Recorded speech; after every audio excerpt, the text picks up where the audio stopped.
Thank you for being with us today for this, your Daily 180 Bible study. We're talking about how to be an effective parent, how to raise godly children in an ungodly world. And we're in Proverbs chapter 3. And I want you to join me at verse number 5.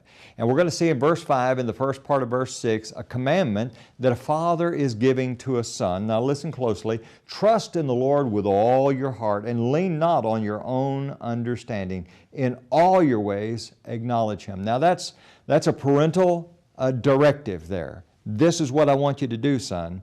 Trust in the Lord with all your heart. Now here's the promise, and He shall direct your paths.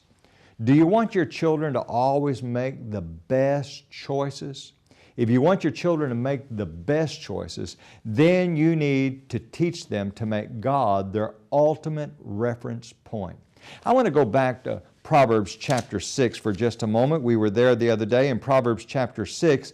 Here is some parental advice, verse number 21, talking about the command of the father and the law of the mother. Verse 21, bind them continually upon your heart, tie them around your neck. When you roam, they will lead you. When you sleep, they will keep you. And when you awake, they will speak with you. When you have that law deeply embedded within you, James talks about the implanted word which is able to save your soul. James chapter 1 talks about that.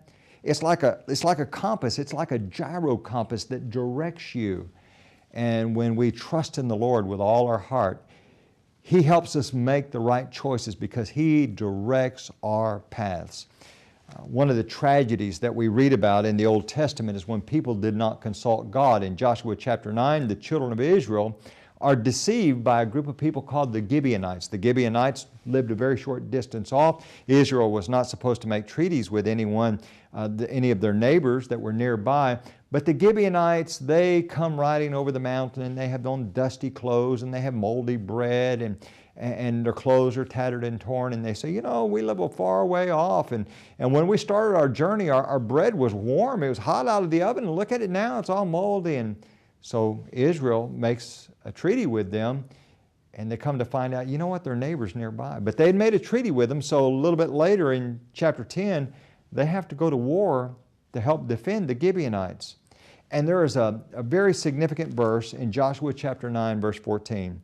And it talks about the mistake that the children of Israel made. They did not ask counsel of the Lord. We need to teach our children, always consult God. Go to His Word and ask questions like, is this scriptural? Is this pleasing to God? Thank you for being with us today on this, your Daily 180.